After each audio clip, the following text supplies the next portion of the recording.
All right, Jesse, manifest yourself. All right, I manifested, Rue.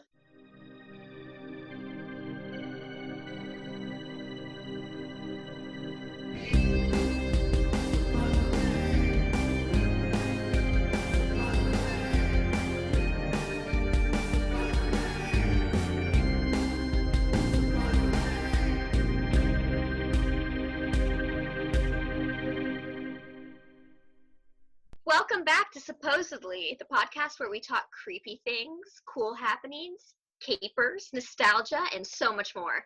How you been, Jesse? Been pretty good. It's been a little bit of a hard week for me, though. I recently killed a bunch of my sea monkeys, accidentally. I'm sorry for your loss. Is this the part where we should play taps? What are taps? Like the military funeral song, like brr, brr, brr, brr, brr. Like, you've never seen it like in a movie? Yeah. Where like someone dies and it's like, I just didn't know it was called taps. It is. I know way too much about the military, obviously, so. Well, it kind of runs your life now, right? It runs every aspect of my life. I messed up. I was overfeeding my sea monkeys in my Sea Monkeys on Mars aquarium, and they developed a white fungusy gunk that clung on to their tails and drowned them. So in a panic, I started to research online, and I found out, hey, you can mix up a new batch of water and transfer them into the water, and that should be okay to get you through until you can get the salt that kind of kills the funk. Mm-hmm. Well, I didn't put the water purification packet in the water I transferred them to because I didn't think about that part. Whoops. And all of my 7 sea monkeys are no more. So I was very sad and devastated about that. Well, let's have a moment of silence for them. Okay. Okay, I feel like that was long enough. They're sea monkeys. No, but I love sea monkeys. Did you ever grow sea monkeys as a kid? I had some. I think it was my 8th birthday I got sea monkeys, and I was very into them. They're super cool.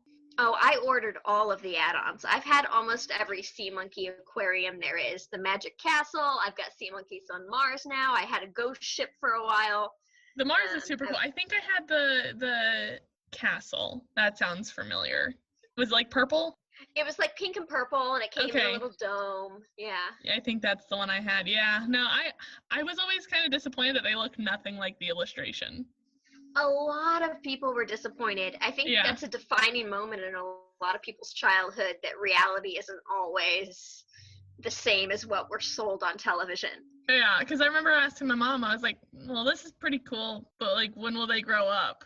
Because I think I thought that it was, like, I understood what, like, fetuses looked like, and I was like, oh yeah, they look like ugly little shrimp people for a while, and then they turn into human babies. So I was like, oh, so right now they're just these, like, floaty speck in my water, and sooner or later they're gonna get, like, faces, and they never did, and I was kind of bummed. And they never did. Well, what if I were to tell you that today on Supposedly, I am going to cover Nazi sea monkeys? I think that's everything I've ever wanted, and I want you to do it in a Brad Pitt Inglourious Basterds voice. Well, I can't do that, but I'll also tell you about some KKK sea monkeys as well. Oh, no. Sea monkeys have a bit of a torrid past, but there's a lot of really cool information in here that I learned while doing a deep dive into trying to figure out how to save my sea monkeys that I thought you guys need to know. All right, lay it on me. I'm ready.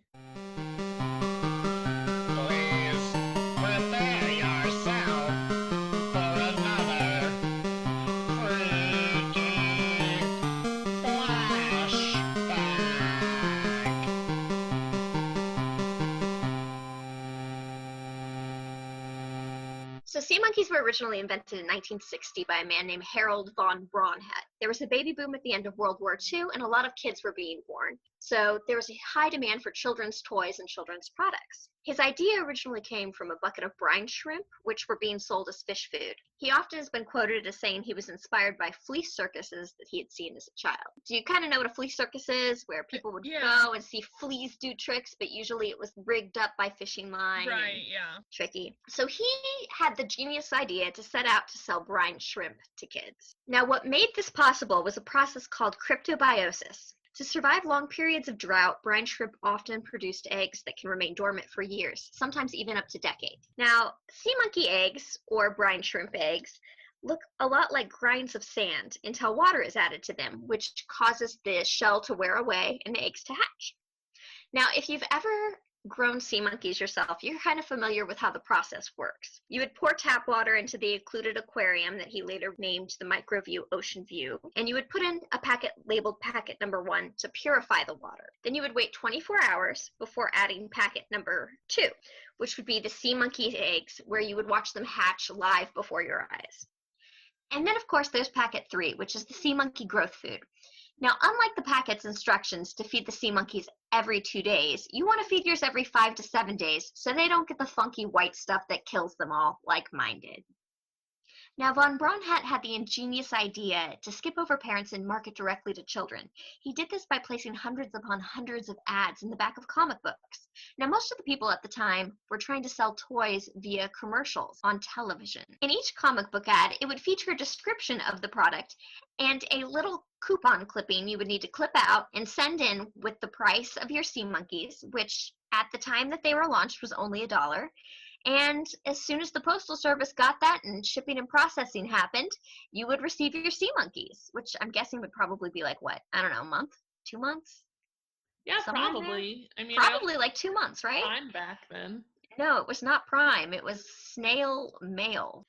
So Harold von Braunhat is placing up to 3.2 million pages of comic book ads a year, and it is working. Sea monkeys are just flying off the shelf, so to speak. Now, what you don't know about sea monkeys is the process is a lie. Are you ready to have your mind blown? Okay, I don't see how sea monkeys can be even more deceptive, but let's go. Oh, they can. Remember how I told you that packet number 1 was the water purifier that you would add to tap water in the aquarium before waiting 24 hours to add packet number 2, the instant live eggs? Yeah. Well, what's actually in packet number 1 is a little bit of water purifier and salts that the brine shrimp need to survive, and the sea monkey eggs. All right, now I'm mad. Okay, now packet number 2 that you would add after waiting 24 hours contained blue dye that would make the sea monkeys, who had now grown a bit in that 24-hour process, visible to the naked eye. Now I'm like mad. Right? So you're not watching your sea monkeys hatch when you're adding packet number 2. Although, honestly, I speculate that packet number 2 probably has a little bit more eggs and stuff just to keep the process going. But you are actually just seeing the sea monkeys you hatched the day prior, now that a little bit of blue dye has been added to them. All right. Mind blown. Yep. So, in order to advertise to children, Harold hires Joe Orlando, who later becomes the president of DC Comics. And he draws these iconic sea monkeys featured in the comic book ads that we know today. Yeah. They look almost human-like with a little bit of crowns to them. Mm-hmm. How would you describe them, Rue? Yeah, I mean, they're like kind of mer people-ish, very caricature, very kind of like that 50s style. Yeah, 50s, 60s hairstyles, Yeah. with a little bit of clothing and accessories to them. I would describe them as a mer person mixed with a 1950s housewife, maybe? Yeah. Okay. But Harold decided that he was going to write his own copy, and boy, was he great at selling. And much like you, he was a huge fan of alliteration. Okay. See, I don't know that I like this because you said that there's like Nazis involved, and I don't know that I love the comparison. No, but if you're a fan of Supposedly, you know that a lot of our segments use fun alliteration, and it can be a huge selling point. I, for one, wrote infomercials and did the copywriting on infomercials for 5 years, and I can tell you alliteration really does sell certain products with a campy vibe. It does. It works. It does. It works. So, like we said, sea monkeys are famous for kind of being a disappointment. Like all of my exes. And all of mine. There you go. Were we dating sea monkeys? Perhaps we were. Maybe they were sea monkeys in disguise. I feel like we could take the really low brow and go for a size joke here, but let's keep rolling. All right. So sea monkeys are a little famous for being disappointments. So brine shrimp and sea monkeys are actually also very interesting because they are very engineered by humans. The Center of Post-Natural History, a small museum dedicated to organisms that have been intentionally altered by humans throughout history, including selective breeding, domestication, and genetic engineering, have studied sea monkeys and have kind of followed them for a while, because sea monkeys are the only animal in history who've had their life state designed to be that of the life state of a children's toy. Oh, wow. Okay. That's crazy. That is pure Harold von Braunhut here. Dang. Okay. So let me tell you a little bit more about Harold before we go back to his process of developing the life stage of sea monkeys to be that of a toy. Harold was kind of an interesting guy. He raced motorcycles under the name the Green Hornet. He managed entertainers, mostly novelty acts, including one called Henry the Moth, who was a guy who would dive 60 feet to the ground where 12 inches of water pool would be, and he would dive into that from 60 feet. Okay. Harold had lots of inventions. In fact, he had 196 patents in his lifetime. Okay. Seems like a lot. Yeah, he invented a lot of things. A lot of kitschy things, too, including those X-ray specs that are now famous. Oh, really? Yeah, those cheesy X-ray glasses you'd Yeah. find in the back of comics, which he also marketed through the comics. He also sold crazy air-breathing crabs, which were basically just hermit crabs that came in a box. Okay. And one of his most infamous products was the invisible goldfish. It was an empty aquarium and a bottle of fish food, and it promised that you would never see the goldfish. Okay. Okay, so in the late 1960s, Harold has a problem. Now, his sea monkeys were flying off the shelves, and kids loved them, but out of every batch of sea monkeys, only one or two would survive, which led to a lot of disappointed kids, as you can imagine. For sure. So Harold decides that he's going to team up with this brine shrimp expert, Anthony D'Agostino, to breed hybrid brine shrimp. And basically what they were trying to do is they wanted these brine shrimps to live in their egg state as long as possible, grow as big as they could, and live as long as they possibly could. So he patented this process of the illusion of instant life. Now, because he owned the patent on the process of these sea monkeys and their extended life state, they developed it to be that of a toy, like we said beforehand. Now, this is where things get a little dark, because one of Harold's many patents was in 1968. He patented something called the Cuyahoga Spring Whip. It was a magnetically triggered steel whip with a heavy caliber striking tip. Now, it was about 7 inches long and could easily be concealed, and he marketed it through the same layout as the Sea Monkey ads, including the same address to send the clippings into. And he literally used the same format of clipping to send in. But he pledged the profits of this Cuyahoga Spring Whip I already don't like this. to the Aryan nations. Oof. Yep. According to the Anti-Defamation League, Harold, who also went by the name Henrik von Braun, was a very generous donor and avid supporter, and also a member of the KKK and Aryan nations. Ooh. Now, Henrik von Braun, who is also Harold von Braunhut, Right. has been quoted as saying, Hitler wasn't a bad guy. He just got bad press. Oof. Plot twist. Okay. Harold also had a third name he went under. He was originally born Harold Nathan Braunhut and was born and raised in New York City by Jewish parents. Oh, no. So he was of Jewish descent, but he greatly supported and was a member of the Aryan nation, as well as a massive donor. And so the Von, he just gave himself to sound extra German? Extra Germany, I would guess. Okay. It's just like, hey, I could dabble in a little extra German there. Yeah, Sounds great. Man. So in 2002, Harold filed his final patent for a Sea Monkey aquarium watch, and he later died in 2003. Dang, okay. But our story survives Harold, because what is still going on today is a massive battle for the sea monkey fortune. Okay. How much do you think the sea monkey fortune would probably total? I'm about to get really angry, aren't I? I don't know. It's Seems about right to me.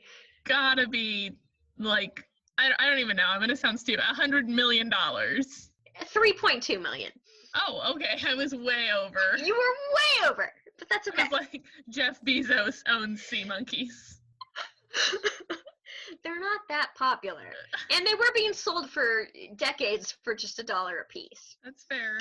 That is fair. So the lawsuit is taking place between his late widow, Yolando Cigarelli von Braunhut, and a company called Big Time Toys. And Yolanda's lawyer, William von Timmons, has described this case as being a newsreel melodrama between a helpless widow who's being menaced by a heartless tycoon. I feel like none of that's accurate. Well, it can be a little bit. So let me tell you a little bit about Yolanda. Yolanda met Harold in the late 1960s when she was in an audience for a television show he was producing. She had started a film career in about 1966, and she did a bunch of bondage films, including playing Lorelei in 1967's Venus in Fur. When asked about her bondage film past in the 60s, she was quoted as saying, "In those days, it might have been racy, but today, I don't think so." Good for her. Very sex positive, Yolanda. Yeah, she's a pretty sex positive lady. Now, she and Harold meet, and by this time, she's kind of getting fed up with the films, and she decides that she's so in love with him, she just wants to quit acting altogether and market Seamonkeys with him. And they do. They team up, and they continue to grow his Sea Monkey empire. Is she also a Nazi? Well, that's an interesting question. So, when asked about his Nazi and Aryan ties and KKK ties, she was quoted as saying, "Harold and I never really talked about things like that. We really loved each other, and I didn't question or interrogate him." She went on to say, basically, that she's pretty open to everyone and lives on a farm with animals, and she's all-inclusive. But I don't know. As an all-inclusive person myself, I couldn't see marrying someone with viewpoints like that. And I mean, I get not talking a lot about that, but I feel like, hey, I hate everyone that's not white, blonde hair, blue-eyed, comes up even in passing. I mean, really? it's hard to keep those I views. feel like you couldn't really keep that secret or on the down low, you know? Especially because, I mean, he lived until what, 2003? 2003. Yeah, so I mean, at that point, you know, every facet of our lives had become, I mean, he lived through segregation ending, and I mean, at the very least, she had to see his Klan's robe while doing the laundry, right? check the pockets. Like, at the very least, if you see a KKK uniform that you're laundering of your husband's every week, it might come up, I feel like, just a little bit. I don't know how you keep it that secret. You got me. Yeah, okay. But that's All what right. she has said. Yolanda licensed out part of the labor of the Seamonkeys enterprise, mostly packaging and distribution, to Big Time Toys. Okay. Now, Yolanda has been quoted as saying she keeps her secret packet of formulas locked in a vault in Manhattan. The deal was that Big Time Toys would supply everything except for the Instant Life packets, which Yolanda would sell separately to Big Time Toys. They would then bundle the full kits and handle the sales. There was a second clause in the original contract that allowed Big Time Toys to pay $5 million and a $5 million more in installment. Now, in 2013, Big Time Toys calls Yolanda out of the blue and says that their previous payments counted as sort of a layaway deal and that they now own the Sea Monkey franchise. That's sketch. It's pretty sketch. And so she hires this lawyer, Timmons, to sue, and then later they file for copyright infringement. She sues in 2013, and in 2015, Timmons files for copyright infringements against Big Time Toys. Now, during this whole process, it's discovered that Big Time Toys is also now buying a Sea Monkey knockoff from China, Okay. deviating from the original formula. Gotcha. Which is very anti their agreement. So, according to her lawsuit, TransScience licensed Seamonkeys to Big Time Toys in 2017 in exchange for 10% royalties of gross sales and a supplemental laboratory fee of $750 per week for the maintenance of a research facility. She's continuing to try to develop brine shrimp and their lifespan and kind of trying to continue on her husband's work. Well, because Big Time Toys takes all this money and says that they now own the Seamonkeys enterprise, and she's caught up in this huge legal battle, Yolanda Cigarelli, in some of these articles I've read, is now quarantining and living in one tiny room of a very massive estate. She has no electricity or running water. Oh, wow. She huddles beneath quilts every winter and just keeps trying to fight for her husband's legacy. Now, I wish I had an end to this story, but the truth of the matter is, it's a big time toy company that has been fighting this for a very long time, and it's my opinion that they're probably waiting for her to pass, or they want to keep draining her in legal fees until she gives up. So the last update on this case was in 2016, and it's continuing to be fought through the court systems today. Dang. Oh, hi, Kitty. Artie says hi, Artemis says Hi, Artie. hi, everybody. So, I mean, she has to be old, right? Yeah, she's a pretty old lady. So I hope that I can give you guys an update as the series goes on about what's happening with this lawsuit. I'm sure we'd all like to know what's happening with Seamonkeys. It does, on the plus side, sound like maybe the money isn't going to the Aryan Nation now. That was just for the whip, so I'm not entirely sure on that as well. Yeah, that I don't know. I loved Seamonkeys. I didn't realize how dark of a turn they took. Yeah, Seamonkeys have a very interesting and torrid past, and may mine rest in peace. So I think the question on everyone's lips right now is, are you going to get new Seamonkeys?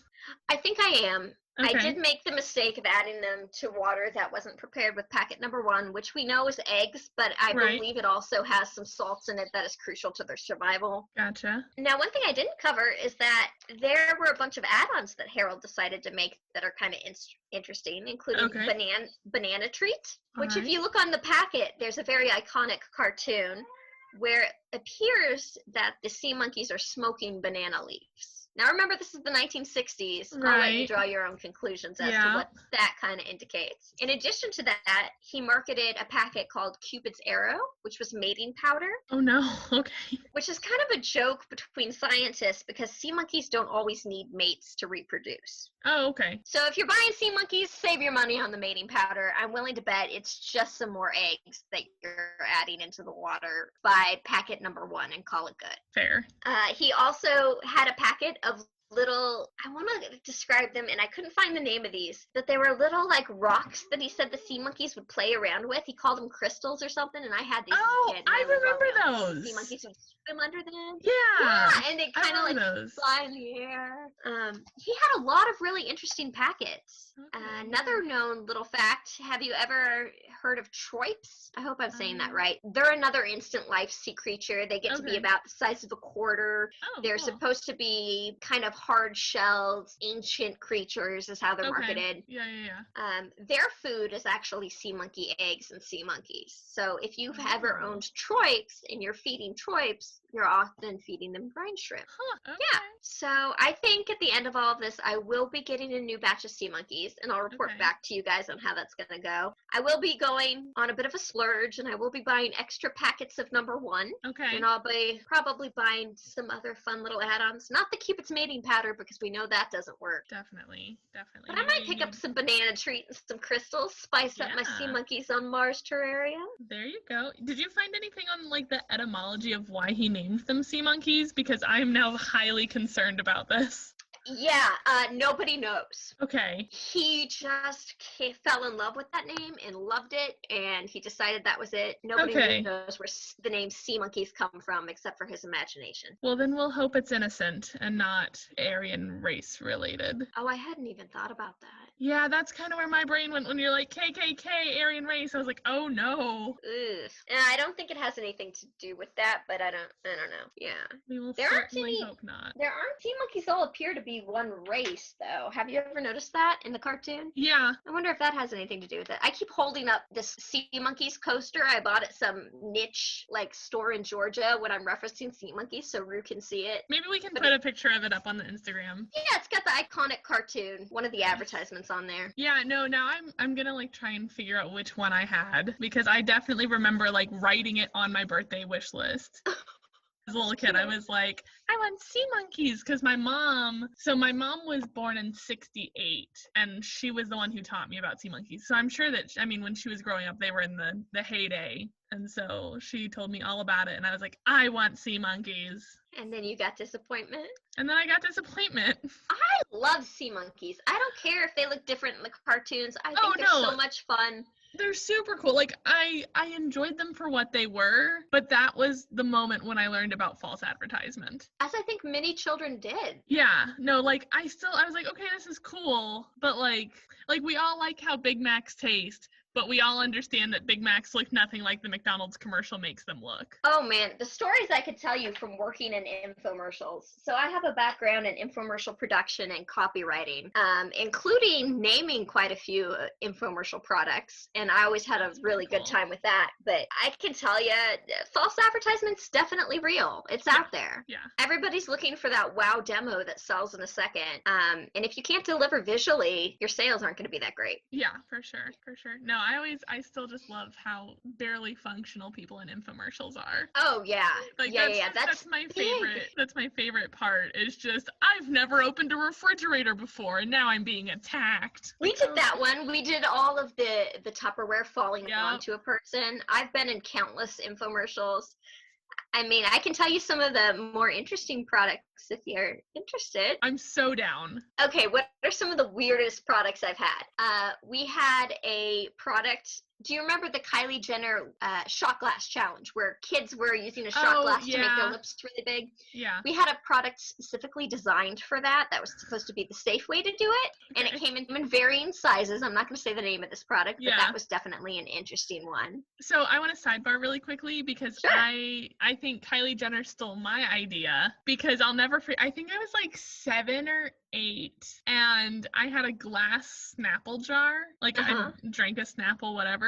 And I was doing that dumb little kid stuff where you play with it.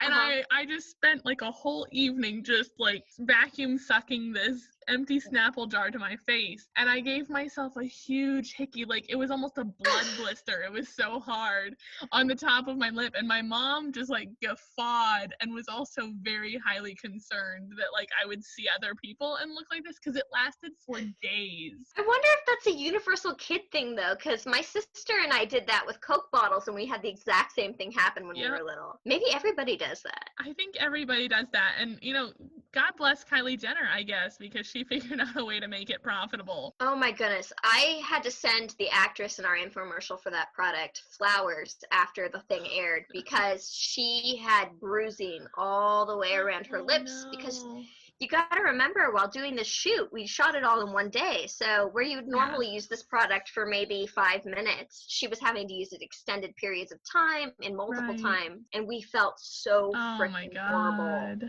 That's Carolyn, awful. if you're out there, I'm so sorry. Thank you for coming back and doing my stuff. Yeah, that's a pretty weird one. What is that? Do you think the weirdest product you've ever done, or is there like what's the coup de grace? No. We did that you're allowed to talk about. I know there's probably like NDAs and stuff, but what can you tell us? We did a product that went viral that was to assist women peeing standing up. I won't tell you the name brand. I've seen that thing, yeah. It did go viral. That was us. That's awesome. We did the first phases of that. Did you get to name it? No, I didn't name that one. I was just starting out around that time, I think. Gotcha. My boss did one that's interesting to this day that was a blanket with a carbon filter in it so you wouldn't smell your spouse's gas if they passed it during the night. Wow, okay. We did a blanket that released on one side, so if your spouse was asleep or your pet was asleep, you didn't have to disturb the blanket to get up. Okay. It also prevented blanket hogging, which I had a lot of fun writing that one. Nice. Oh, we've done so many. Many. So cool. There are some ones that we've done that I've absolutely loved, though, and products that I adore. We did a shower cap that I love. Okay. I'll go ahead and give the name of that. It's the Tiara shower cap. You'll see it all over Instagram. On one side, it's a shower cap, then it reverses. So if you want to do a nice hair mask or a treatment, it's a towel on one side. Okay. It does not cause creases in your forehead, unlike other shower caps. I freaking love that product. That's a great one. We've done some other stuff that are really good, but maybe I'll just spatter those out throughout. Yeah, no, that's so fat. And I love, like, I mean, we're Facebook friends, obviously. I love when you post random stuff from your shoots. You catching something as it falls off the wall, that little video that you shared is forever my favorite. It's just you, like, making this horrified face.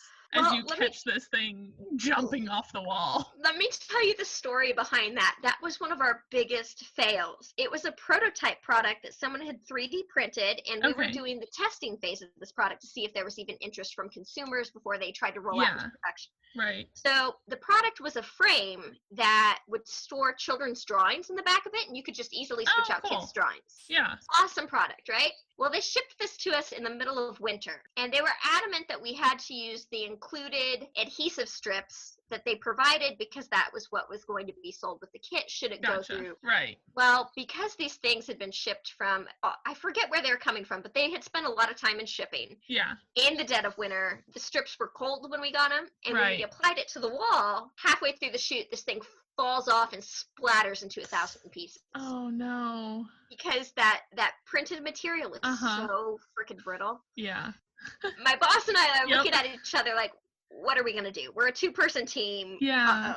So we spent the next week and a half super gluing every individual piece back in to make this frame and painting it. And we went out and we bought our own strips and put it on the wall. So for the rest of the shoot, we had to put a pillow under the frame anywhere we shot it at a frame so that if it fell, it would land on the pillow. And I'll share the clip of me on our Facebook. Please do. I'm also in the infomercial because we didn't want actors to interact with it at this point because it's so brittle. And the shot is me closing the frame, and sure enough, it falls off the wall. And this is probably the 3rd time it's done it, and we don't know if we're going to have to spend another 2 weeks gluing this thing back. It ended up being okay. That's good. That's good. Yeah, no, you shared that, and that's still to my day. Like, I want to make a GIF of it and just, like, share it when I'm, like, this fell apart in my hands. Oh, I have files of infomercial bloopers with me and my other actors, and we always try to do, like, a blooper reel. Fabulous. Yeah, no, so I love infomercials. I think it's being a child of the 90s. Yeah. I have such a fondness for them. I think maybe, you know, like a tale from the infomercial realm is it's share fun to pepper in because I love stuff like that. Do you know how many Reddit threads I'm on? Oh, I bet infomercial fails? So many. I guess me and my roommate, because I put my roommate, she's also an actress, in a lot of my infomercials because she's got the perfect look for it. She gives me great demos every time. She is like the poster child for I can't do anything on Reddit. I forget what the subreddit is called that's infomercial fails. It might just be infomercial fails, but she's on like every 7th post. And they just rip her a new one, and every time we find one of those, we laugh about it. It's so much fun. I do the food styling on it. I pretty much I cast, I write it, I do the food styling on it. I do acting sometimes. I direct a little bit. It's a process, but it's fun. You wear so many hats. So many hats.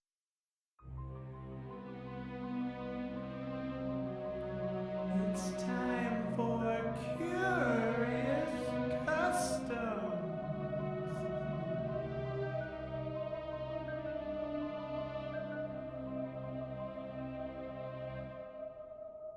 So what did you bring to the table today, Rue? Okay, so I thought that I was going to do kind of an open and shut story. And then I learned that I actually have no idea what I'm talking about, which is kind of going to be a common thread throughout this podcast, probably. But no, I thought that I kind of had an understanding, and then it ended up being way bigger than I thought it was. So today I am doing a very shallow teaspoon dive of fae folk. Fae folk, okay. Supposedly, what happens to fae folk? Yeah, supposedly the fae folk. So I mean like fairies, basically. Yeah. Okay, so I'm not sure how much you know about fae folk, but I learned a lot in my dive. So every continent has some sort of fairy-like entities or beings, which anytime that there is something that's like developed independently on every continent, that's fascinating to me. Like when, you know, alien extraterrestrial stories all corroborate despite being prehistoric and, you know, happening on different corners of the earth, that's so cool to me because it feels when like people have been seeing ghosts on every continent since the dawn of time. Yeah, it before feels people like even communicated. Yeah, it feels like it validates it. Because, I mean, now, obviously, I can Google and find whatever, wherever. But for those stories to originate uniquely and have such commonality is so cool to me. So I'm really interested in going more into this topic in order to give every region kind of its due. But for today, I'm sticking more with, like, the Celtic and Norse traditions, which is already long enough. And so depending on who you ask, I've either included too much in that vein or not enough, because it's so open-ended that kind of what's included in that is up to whoever you're asking. Fair enough. But it seems like, at least for us Americans, that kind of the more Celtic or Norse versions of Fae folk is kind of what we're probably more familiar with. So, like, your Renaissance festival brand of fairy. So in modern culture, fairies are depicted as young. They're often like the winged humanoids of small stature. But originally, they were depicted as these tall, radiant, angelic beings. So almost like the Lord of the Rings elves. Ooh, These almost like ethereal yeah. creatures that were like super beautiful and whatever. Or on the other hand, as short, wise trolls. So you kind of got a whole Lord of the Rings thing going. Yeah, a lot of this was very Lord of the Rings. So fairies are known pretty much throughout whatever species or whatever that they are for being mischievous, even sometimes as far as malicious. And much of the folklore involves like ways to protect yourself and especially children from them. So fairies were not commonly depicted as winged until the Victorian era. Before then, it was believed that they flew with magic or they would just ride on birds. I'd like to ride on a bird. Would you ride on a bird? I would totally ride on a bird. I'd ride on a toucan. Okay, I'd ride on like a raven. I'm a big corvid fan. Yeah, that does match your vibe. It does. I have a brand. You have a brand and Raven is a brand. So what we think of today as like a fairy is probably more closely related to like a pixie. Though there are some differences, for the most part, they've kind of become interchangeable. Fairies are, no matter what species, are not confined to our dimension, and they are said to live in fairyland or potentially like fairy, but spelled different is their dimension. Yeah. So they're very interdimensional. Time does not work the same way in their dimension as it does here. So what may be an hour in fairyland could be a week in human time. Kind of like dog years. Yeah, exactly. Fairy years and dog years are pretty much the same. No, but dramatically the opposite. That's true, because for a dog, it's, so the inverse. So the rules for the Fae folk, so follow these guidelines to stay safe if you ever do encounter a fairy. Never accept a fairy's gift, because then you will owe them anything of their choosing. They may expect a favor of any sort in return. Okay. I've heard another one. Okay. I'm going to take a guess at one of these. Never give a fairy your full name. Yes. I believe that's how middle names were originated. You are 100% right. Okay. Yeah. No, so that's stuff as well. Yeah. So don't tell a fairy your full name. If they know your full name, they can exert a certain amount of control over you. So that's kind of like where the cursing that you're talking about comes into play. Also, so the reason that we have middle names, supposedly, is because a fairy could not steal a child if they didn't know its full name. Oh, so no switchlings. Wait, what are they called? Changelings. Changelings. Yeah. No changelings. Yeah. So that could only happen if they knew the child's full name. We should do an episode on changelings. That'd be a fun one. Yeah, no, that came up in this, and I was like, no. That's too far. I have to back it up a little bit, because I could easily cover like half of the topics we want to talk about, because they all kind of fall under this umbrella of fairy. So another rule is don't eat their food or drink their wine, because fairy food is so delicious, and this kind of also goes into like don't accept a gift, but because fairy food is said to be so delicious that human food will never be able to satisfy you again. And isn't that what they say about like ecstasy too? Probably. Isn't that like angel dust is a drug? Fairy dust, whatever. It's all the same. No, I remember being in high school and kids would be like, oh man, don't ever take ecstasy because like touching things and like sex will never be as good. That's like the fairy food version in my mind. Like, I never did ecstasy, by the way, but I did go to an alternative school, so I heard about it a lot. There you go. Fairy food is so delicious that apparently like no human food can ever satisfy you again, which can lead you to insanity and then death. Like, you'll just go crazy because you can never taste fairy snacks again. But apparently also eating their food can transport you to their realm where you can get Man, stuck. I want some fairy snacks, Yeah, well, I recommend against it. but I want them now. Okay, well, if you get sucked into their dimension and end up dying within like what you think is a day because it's actually been 40 years, I'll miss you. Worth it, though. Okay. And I'll text you my middle name, and maybe you can figure out a way to get me back. Okay, Okay. cool. But then I'll probably end up like owing them. It's just I would prefer if you didn't. Make no promises. Okay. So don't step into a fairy ring is another rule. And I feel I like know some history on fairy rings. Okay. Well, and I didn't research this, so excuse me if I'm off in this right now because I don't have the exact time period and everything. Historically speaking, what a lot of people thought were these Celtic fairy rings in like Ireland and Scotland and other places were actually remnants of archaeological sites where huts would be from previous civilization. Yeah, for sure. Yep. And that's also, I mean, that's part of it. It's also, it can just be as simple as like where like mushrooms are able to grow depending on like where the sun hits, and also what, like you said, with the huts below, you know, what like fertilizers would be available in the soil where the soil would be like more nutrient dense from what had existed there previously. So the legend is that these fairy rings are where fairies dance and gather as well as perform their rituals. And so if a big folk steps into the ring, they may also get sucked into that other dimension and be lost to time and space potentially forever. But fairy snacks.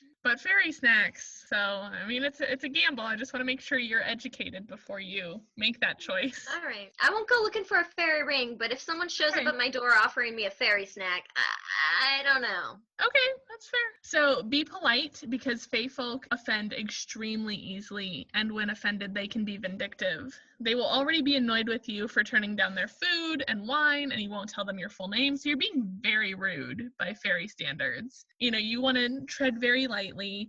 One way that you can kind of maybe get back on their good side is to like flatter them with compliments on their appearance. Fae folk tend to be very image obsessed, so if you're like, oh wow, I love your shoes, where did you get those? They could be like very, very into that. You should never give a fairy your clothes though, because they will be insulted by how cheap they are. I mean, if I gave anyone my clothes, they would be insulted by how cheap they are. I agree.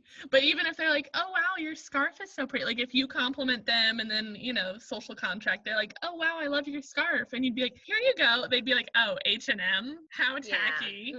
I'm a fairy. Cool. And it's like, oh, okay, well, sorry, this is what I'm working with. I didn't make it from the silk of spider webs. Right, yeah, sorry, fairy. Don't ever say a verbal thank you to a fairy. Talk is cheap. They expect gifts as thanks and will be offended. But you can't give them a gift. So you can give them other gifts or offerings, but they will be offended by your clothes. You can give them a gift, but not your clothes, but you cannot accept a gift from them. Right. Okay. Yeah, so if a fairy helps you out, you are expected to return the favor by giving them some type of present. Like food is usually a good snack, even though our food's trash. But if our food is crappy compared to that, what food would you give a fairy? A lot of them really like honey or like sweets. I mean, if you're thinking about when fairy lore was really popular, it's a lot of like bread and sweetbreads, milk, wine. Give a fairy Viennetta. Wait, what? Viennetta. It was this dessert, and they still have it in Australia, but they don't have it in the U.S. It was an ice cream log that had layers of ice cream and then very thin layers of chocolate, and you'd cut it like a cake, and it had really fancy like swirls on the side, and it was the best thing ever, but they don't make it anymore.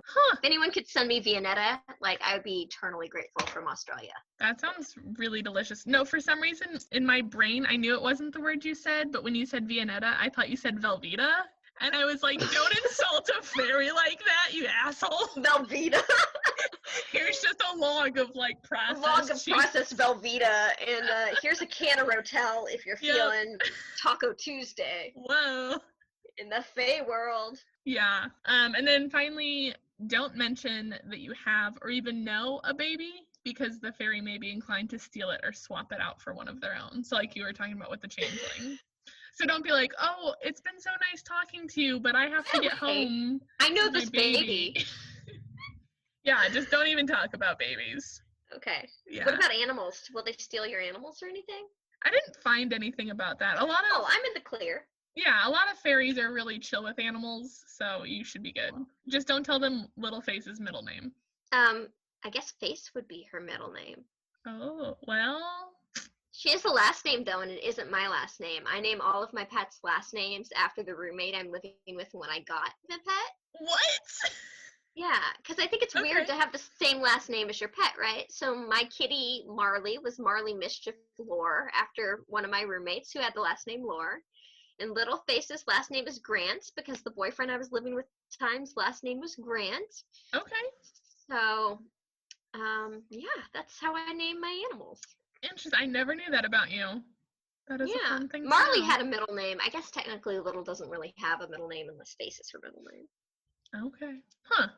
So bonus, fairies cannot lie, but they rarely tell the truth. That's so tricky. they'll like Now aim to confuse you with their speech. They like lie by omission kind of stuff. Oh my god, that is technically my ex-boyfriend.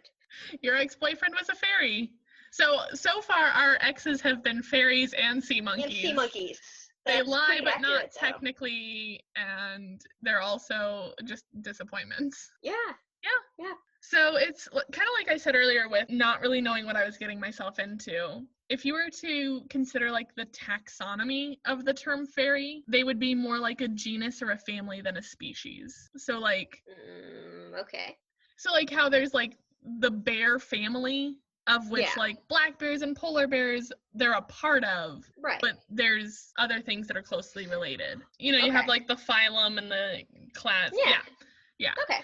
So they're more like the family as opposed to the species, which kind of made it difficult for me to identify what actually is a fae folk and like what is just a magical being, since there seems like there's a lot of overlap. And like I said, each culture has their different, considerations for what's included. But from what I could find in like art, what we traditionally as Americans think of as fae folk is more of like the Celtic kind of and Norse. So the species that are included that I'm going to be talking about today are brownies, pixies, leprechauns, dwarves, elves, kobolds, nature fairies, and redcaps. But there's a ton more. Whoa, okay.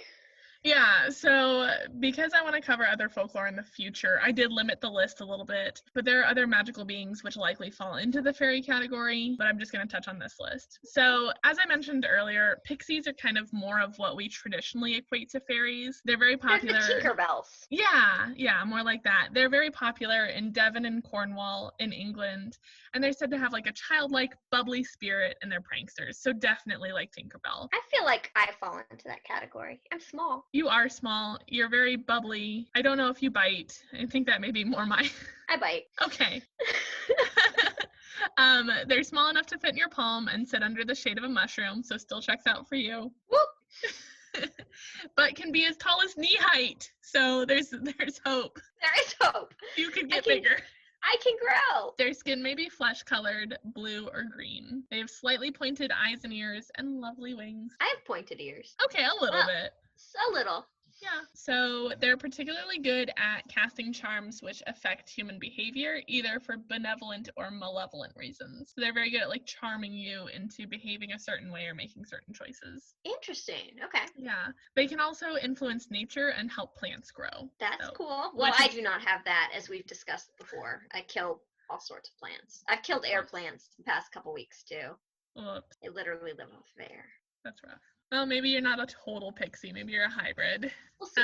They like to live underground, but have started to live more frequently in like cozy tree hollows or other places above ground. So next I'm going to talk about brownies, which were super interesting to me, and we'll get to why. They are Scottish and English in origin. They are household fae, which inhabit unused corners of the home and help with household tasks, like yes, please. Every manor house was said to have one, and they would even leave an empty seat near the fire in the kitchen for them. Oh, that's kind of sweet. Right. They don't like to be seen, so they only work at night and in exchange for gifts of food. So you have to leave kind of a food offering out for your brownie, or else they won't. They'll just pack up and leave. We have a house ghost, and I'm wondering if he might just be a brownie now. Okay. Is he helpful? I mean, I guess you have told me some situations where he's been helpful. He is super helpful, and we could talk about this on another episode. But yeah, he very much cares about the house. That's the only time we've had interactions with him where he's made himself known is when there was something going on with the house. He checked in on the water heater one time. Just recently, my roommate left a stove burner on all night, and we didn't know this. And I was asleep in my bed, and I got my door knocked on 3 times, and I shot up out of sleep. And then the door got knocked on again, and I couldn't figure out why, but I wasn't going to say come in because I'm pretty sure my roommate would have been like, hey, you up or something? So I'm like, I'm not going to tell whatever to come in right now. Yeah. But then we found out the burner was left on the next morning. So Jim's pretty house handy. Well, and doesn't Jim live in the laundry room? He lives in the laundry room, yes. Okay. Maybe you have Brownie. Maybe you should start leaving him some snacks. So brownies are almost always male, and they're said to be ugly or frightening. Okay, we've never seen him, but we've heard his voice, and we believe he is a male. Okay. Well, yeah, you've named him Jim. We named him Jim. How did you name him Jim? I don't know. Christy named him Jim, and then I just kind of was like, okay. Okay, cool. So, yeah, they're supposed to be super ugly or frightening, and they're named for their brown skin, which racist maybe. That's a little racist, yeah. Yeah, I don't. They're ugly and brown. Like, okay, let's chill out on the racism, Scotland. They're short, wrinkly, and have a lot of curly brown hair. Okay. They are usually naked or wear robes or rags. Jim, please put some clothes on if you're naked in the house. You're in the laundry room. You've got access. Just help yourself. So they like porridge and honey. Okay. They will leave if their gifts are called payments or if the homeowners misuse them. So they want it to be a gift, never a payment, because they're not your servant. But you're not supposed to accept their gift. No, but you can give them gifts. Okay. So you call the gifts, you leave them gifts and not payment. Okay. Yeah. Because if they think that they're like your employee, they're like, no, I'm not your employee human. I just help you out because it's fun. Right. So if they are ever given clothing, they will leave forever. So dang it. Okay, I'm sorry, Jim. Don't help yourself to the laundry room. So they're kind of like house elves. If you remember, like Dobby had to get the sock. And then he was free. So it seems like the gift of clothing could make them leave forever for a number of different reasons. Potentially, it could break a curse, or they think that because of their new clothing, they're too good to do such menial housework. Or maybe they're offended that they come and clean your house for free, and you have the audacity to tell them to cover up. So you probably just pissed Jim off a lot. Well, sorry, Jim. I'll leave you a snack, I guess. Some porridge. I'll put some oatmeal in the laundry room. It's not going to confuse. Christy's going to be like, what the hell? Like, I found some strawberries and cream oatmeal behind the washer. Yeah, don't worry about it. I sent this thing to Jim. One time he did really get pissed off at me, and it did involve clothes. So that's interesting. Yeah. I made an agreement very early on with Jim when I moved in here because I don't like seeing ghosts. I've only seen one thing one time, and it freaked me out to the point I don't want to see them again, but I'm okay like hearing them or them manifesting in dreams. Fine with that. So I made an agreement when I found out the house had a ghost, and I went down the laundry room and said, okay, Jim, I will make you this deal. I will respect your space if you respect mine. I always knock on the laundry door before I come down to do laundry, and I say, hey, Jim, coming down to do laundry. And so I try to be polite to his space, and in return, he's not allowed in my bedroom. Which is why he knocked on the door the night the burner thing happened, I'm sure. Which was very polite. So fun fact, Brownie Girl Scouts, and this is where it was like relevant for me because I was a Brownie Girl Scout. Were you? I was.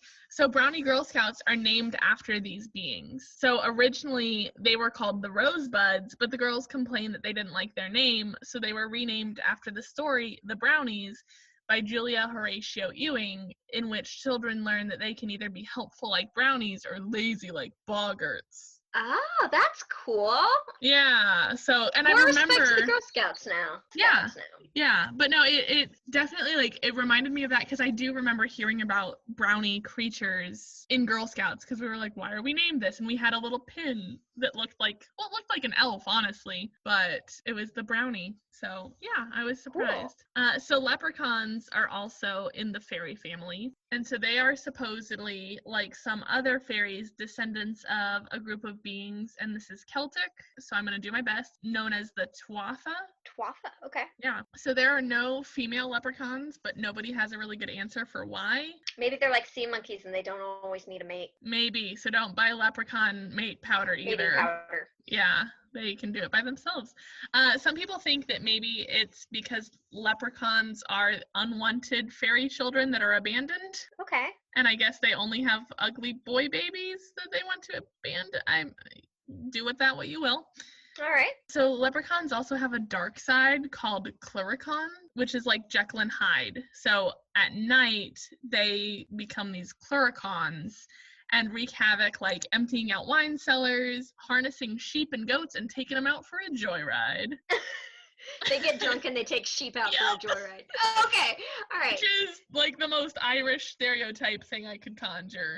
Now, I have never seen the horror film Leprechaun, but that feels reminiscent of it to me, like the leprechaun is bad at night or whatever. I don't know. I've never seen it, so don't quote me on that. Could be completely wrong. It's been forever since I've seen it. I don't really remember. But I remember evil leprechauns, and that's about it. So leprechauns are known as the cobblers of the Fae folk, which is why they're often depicted with hammers. So if you've ever seen like a St. Patrick's Day leprechaun, like sometimes they'll have a hammer. It's because they use it to fix shoes.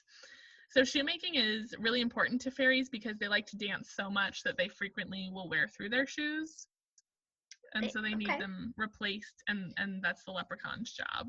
So the pot of gold at the end of the rainbow legend either comes from the lucrative cobbling business or because they're the bankers of the fairy world. So leprechauns are actually protected under European law granted by the EU. What's the EU?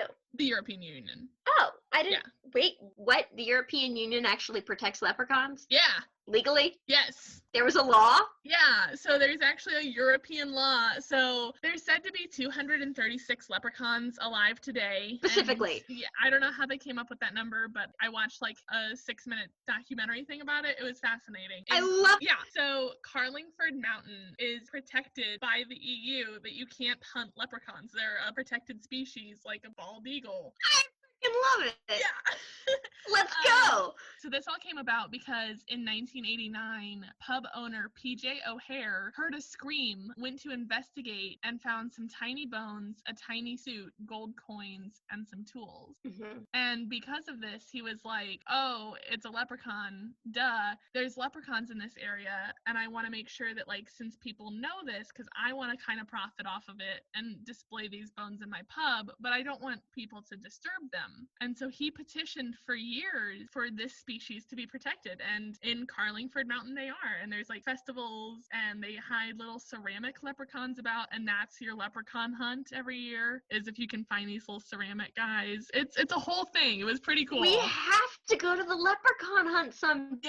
Yeah, no, like Ireland is very high on my list when things open up for while I'm here in Europe, and I don't care where Carlingford Mountain is geographically relevant to anywhere else I would go, I'm stopping there. You know what? I gotta say, props to Ireland, though, for protecting species that don't even exist when we can't even get species protected that do exist here. Yeah, well, I think part of that is because, and I've noticed this since living in Germany, is that Europe really handles their mythology different. There is still they embrace it. There is still a very real belief in these beings, and I think it's unlike what we see in the States. And so probably my favorite book of all time is American Gods by Neil Gaiman, and we've actually so good. Yeah, we've been watching the show, and a lot of kind of what comes up there is how the stories from whatever the old world was never quite made it across the ocean. And so, these things that were very real in Europe have gotten so diluted in the States. And so I think for us, it's like, oh, props to Ireland for actually believing in leprechauns. But it's like, for them, it's still very real. Whereas for us, it's kind of this like, oh yeah, leprechauns drink a green beer, happy St. Patrick's Day, never think about it again. A lot of people in Europe still have these beliefs that they behave a certain way. You don't go up the hill at night, and you don't step in the fairy ring. Not necessarily because you believe in fairies, but it's just better not to. Yeah, that makes sense. So good for them for embracing their history and their folklore. Yeah. Well, and I think, a lot of the way that I interact around that kind of stuff is, I don't know if it's real or not, but I try not to piss it off on the off chance. Yeah, I feel like I have the same sort of thing. Yeah, like things. I'm not particularly religious in any organized capacity, but it's like if I think I'm encountering something demonic, you're not gonna mess with that. There's certain rules or rituals that I might observe. It's just like, okay, I'm going to try not to piss you off. Because even if I don't take full stock in, oh yeah, leprechaun's real, if I see a circle of mushrooms, I just should probably not walk in it. Okay. There's probably no reason that I have to, so I might as well not. Makes sense. Anyway, so that's leprechauns. So the next one is dwarves. Dwarves are Norse beings. So no one really knows what dwarf or its original primordial language cognates really meant, but there's no evidence to support that it relates to small stature because that's not how they were depicted in ancient lore. Oh, that's interesting. So we use dwarvism now, a way to describe, diagnoses of small stature, and it comes from these beings, but there's no reason for us to believe that dwarf meant small. Because twist. Yeah, because so a lot of these fae folk that we think of as being really small, leprechauns are really small, fairies are really small. It seems like that is a development from later on. And so it seems like, and a lot of what I was finding is that as humans invaded or became more prolific, these species were kind of driven into hiding and became small by virtue of that. Interesting. Yeah, so I kind of thought that was interesting. Dwarves are said to be pitch black in appearance, and they are said to turn to stone if they're ever exposed to the sun. So they live underground in, I'm going to try Norse now, Svartalfheim, which is a subterranean complex of mines and forges. They are known to be very skilled smiths and craftspeople. So they are significant to Norse mythology for making Thor's hammer Mjolnir, Gleipnir, the chain that held Fenrir, as well as Odin's spear Gungnir, and more. I don't claim to even pretend to speak Norse. So according to Norse mythology, 4 dwarves named after the cardinal directions hold up the corners of the sky, which is a testament to their strength. Interesting. Yeah, I didn't know that part. I knew that they were the smiths of the gods, but I did not know about the sky. I have a friend that worships Odin, and I would love to have him on to talk a little bit about Norse mythology at some point. That would be so cool. Yeah, I'm fascinated by Norse mythology. It's so cool. Like I said, I have a thing for ravens, man. They're such a big deal. I do. It's a whole thing. So elves, which are probably one of the more commonly known. Yeah, commonly known fae folk. So originally they were not documented as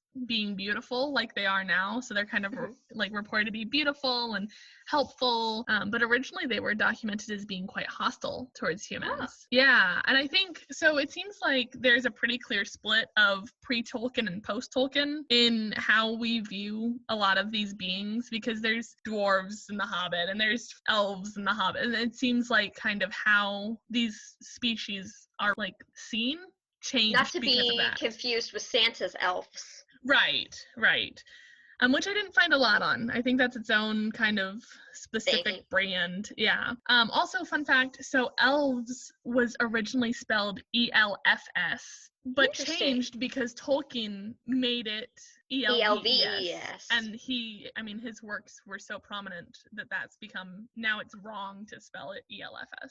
So elves are said to have Arthurian roots. King Arthur was apparently part fairy, and Merlin was believed to be part elf. So Norse elves, on the other hand, were light and dark, good and evil, respectively. So that's where you get the dark elves and that kind of your D&D flavor of elves. They're known for their long lifespan, pointy ears, and exceptional hearing, as well as now being beautiful. So I'm not convinced that Keanu Reeves isn't an elf. That is totally fair. I mean, long how well lifespan. Does Keanu Reeves hear? Probably not well after doing 3 John Wick movies and 3 Matrix movies. Very fair. Ask him 25 years ago. Sorry, I can't hear you over all the explosions and tinnitus. That's all right, Keanu. You're an elf. It's fine. You're an elf, yeah. Him and Orlando Bloom. Oh, yeah. Legolas. So, kobolds, which are... I only knew about them from Dungeons & Dragons, because I'm that flavor of nerd. And they're very different in mythology from what they are in D&D. So from the mythology perspective, they are small, pointy-eared, goblin-like creatures, short-tempered and mischievous. They're said to be spirits that live among humans and can take the form of animals, humans, or candles. If given the choice between animal, human, and candle, why would you pick candle? Candles have absolutely zero responsibility. At this point, I am so down to All be a right. candle. Candles never have to do dishes. That's fair. All right. Okay. It sounds so nice. If you think being a cat sounds nice, just having to sit there and do nothing sounds even better. No, I'm all about cat life. I'd totally be a cat and sit there and get snuggled and do nothing and be fed. Cat life sounds pretty perfect. Cat over candle, my vote. But you'd go candle? Cat over candle 2020. I think we found a running platform. No There dishes. you, there you go. So they're still respected in German culture, but they're actually Greek in origin. They're thought to be descendants of the Kobali, which were aides to the god Dionysus. So your party frat bro god. Yeah, god of wine and Mm-hmm. party and mostly Good wine. times. Yeah, mostly wine. So they are potentially similar to brownies, although they are more likely to test the homeowner. For instance, they'll put dirt in your milk jug. Okay. And Well, if you're Jim hasn't done that yet. and if you're still willing to drink the milk, you pass the test, and then the kobold will help you around the house. But if you're like, ew, who put this dirt in here? They're like, fuck off. I'll go find someone who will appreciate my dirty milk. See, I'm not too picky, but dirt in the milk might be a little. That's the line. Yeah, it might be the Okay. line. Okay, it's important to know your boundaries. So these guys, unlike the brownies, if offended, they can be evil to the point Okay. where they will tear your children limb for limb and then put them in the stew. Oh, I hope Jim isn't a kobold. Kobold. So maybe you should Kobold? drink the milk, Jesse. Drink the milk, not the Kool-Aid. Drink the milk, not the Kool-Aid. This is the supposedly motto. So one of the other forms of kobolds is the mining kobold, which is kind of similar to the dwarves in that they're, these mining subterranean craftspeople. Since the 1500s, this type has been popularized. These guys are indifferent to humans for the most part and are more interested in just what they can find in the mines. So kind of Disney Snow White dwarves. Yeah, but Okay. still mischievous. Fair. Miners actually named the element cobalt after them. Not to be confused with the Chevy Cobalt, which was one of the cars I had that was just terrible. Then it probably was named for the same reason, because they named cobalt after the kobolds because of the poisonous arsenic ore of the metal, which would pollute other mined elements. Did it turn blue? Because where's the cobalt blue come into it? Yeah, it's blue. Oh, it is blue. Okay. Yeah.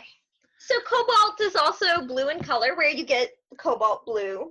So these kobolds in the caves can also be helpful to the miners, and they would sometimes knock on the tunnels to alert them of a cave-in. Uh-oh, maybe it is Jim, because Jim knocks on the door to alert me of the stove burn. Maybe you have a mining kobold in your basement. I'm gonna go drink some dirty milk.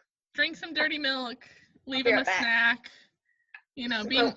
Oatmeal behind the washer. Yeah, you don't want any kids ripped up and put in stew. No stew children. No stew children. Okay, so there are also kobolds of the sea, which provide services to ships similar to the household kobolds in addition to protection. So basically they get around. Okay. Yeah.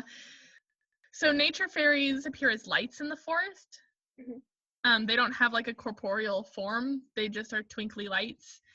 They're super shy and tend to plants and animals, but they've been reported to guide people that are lost in the woods out safely. That sounds like I need that in my life. Is there an app to summon some of those? Because one, I am terrible. I have no sense of direction. You could take me 2 miles away from my house and leave me. I'd have no idea how to get back. Yep. Love animals. Can't grow plants. Get me some of those. Okay, nature fairy it is. Boom. But yeah, so I can find a whole lot on them. They're just pretty chill, hang out in the forest, and will occasionally be inclined to help people. So red caps are... Ooh, what is a red cap? We are changing gears. Nature fairies were super sweet. Red caps are 100% not. So these creatures are malevolent goblin-like creatures said to live in ruined castles where there was tyrannical bloodshed. They kind of sound like demons. A little. So their name comes from the tendency to soak their caps in fresh blood. So what are considered their caps? They wear Their beanies, hats? like skater boys. Skater fairies. Skater fairies, yeah. And if the blood dries, they die. So they have to have a fresh supply of blood to soak their cap in. And if it dries, they die. I don't know why that is. That is so metal. So hardcore. That is metal AF. Even more metal is that there's also a school of thought that suggests that their caps may be made out of human skin. Okay. Yep. Okay. No comment. I got nothing for that. Nope. They are said to appear as old men with long, scraggly hair, flaming eyes, and vicious talons. Yeah, that kind of creeped me out. Yeah, it's rough. If you get too close, they will throw large rocks at you. They Okay. are driven away by reciting the Bible or holding up a cross. Sounds like a demon. Like a demon, which makes them disappear in a flash of flames, which is pretty metal. Pretty metal and also a little magician-y. Are we doing the magician thing again? It always comes back to magician. It always comes. And when they disappear in this flash of flames, they'll leave a tooth behind. These guys are kind of all over the place. They're kind of all over the place, yeah. But they're referenced in Harry Potter. Cool. And even written about by Newt Scamander in Fantastic Beasts and Where to Find Them. Fantastic. Which I feel like I need to go back and read the books because I feel like I would have recalled a being that has to soak its hat in blood or die. You would think you would, but there was a lot of good stuff in there, so maybe it got lost among the mix. I guess. I mean, I'll never forget Cornish Pixies, which I think was made up for the books, but red caps did not even make it on What my... are the platypus-looking things? Remind me. Nifflers. Oh, I want a niffler. So anyways, in conclusion, this is, like I said, a super quick gloss over what some of the species of the Fae folk are. I do want to kind of go deeper into the folklore, especially from other parts of the world, since this was very, like, Eurocentric. Mm-hmm. But essentially, Fae folk can be almost any magical being, so the possibilities are kind of endless. But don't tell them your whole name, because they'll... Don't tell them your whole name and give them some porridge. There you go. So that's Fae folk. Yay! Yeah. So we got a little dabbling into the Fae there. It was kind of all over the place, but it was just something that I've always been super interested. Like, we used to make little fairy huts when I was a kid. And... Fae. Fae. But yeah, so that's Fae folk for you. Well, I loved your dabble into Fae folk, and now I know the rules, so I won't get tricked. Yeah. Although I make no promises. If you do get tricked, it will be 100% consenting. Fairy snacks. Fairy snacks. Yes, absolutely, fairy snacks. Any fairies out there that want to trap me in your world? Now you know the key. There you go. Or just, people in general, food is usually a good way to I was going to say, that sounds like a dating app almost. It's like, give me your fairy Chipotle is my love language. Chipotle is my love language. I miss Chipotle so much. That's like the thing and I know it's dumb Americanized, quasi-fast food, but I miss Chipotle so freaking much. Is there any way I can mail you some to Germany? I don't know. Could I, freeze it into a block of ice or something? I think at that point I'm good. No, or put ice on top of it. Yeah. You know how some of those meal kit services use the bag of frozen tapioca? Blue Apron me some Chipotle. There's got to be a way. I don't know if we can say that brand name. Maybe we can. Maybe they can sponsor us someday. Maybe they can sponsor us. We would be super down. We would be so down. Or if there's a brand called Fairy Snacks, hit us up. Yes, if it's like Scooby Snacks for the Fae. I feel like that should maybe be the title of a segment of this episode. Yeah, no, because I've been trying to think of we should call it supposedly. Okay, so Nazi sea monkeys and fairy snacks. Yes, because I do love snacks for the Fae. I do love how so many podcasts name that not by hey, this is Seamonkeys, but it's the weird random quote that's pulled out that's what the hell are you even talking about out of context? I like it. Snacks for the Fae, and what would be a good quote from the sea monkey one? Don't buy sea monkey mating powder. Why you shouldn't buy sea monkey mating powder and snacks of the Fae. Yeah, something like that. Yeah. Racist, asexual sea monkeys and Fae snacks. Sea monkeys, in all fairness, the sea monkeys aren't racist. It's Have you asked them? I would, but I just apparently wiped out an entire population. I killed them all. Oh. But yeah, that's the name of this episode. Now I have a confession. I have audio of you saying, I killed them all. And I can use it however I want to. All right. Well, I guess this probably does it for episode Yeah. 2. Where can people find us? People can find us on Facebook at Supposedly. You can find us, please email us. We would love to hear your stories or Yes. some feedback. What do you want us to cover? What are some Yeah. niche things that haven't been talked about on other podcasts? Send us on a deep dive or a shallow dabble into that water at supposedlypod@gmail.com. Definitely. And we're on Instagram and Twitter at supposedlypod as well. I mostly hang out in the Twitter sphere, and you are our Instagram diva. I'm Insta and Facebook, mostly Facebook, because I'm in my 30s now. But I Insta dabble, and we definitely will read any email you send Yes. us, as long as it doesn't include a dick pic. Please don't send us dick pics. Don't send us dick pics. Send us Yep. fairy snacks. And join us next time on Supposedly. Supposedly.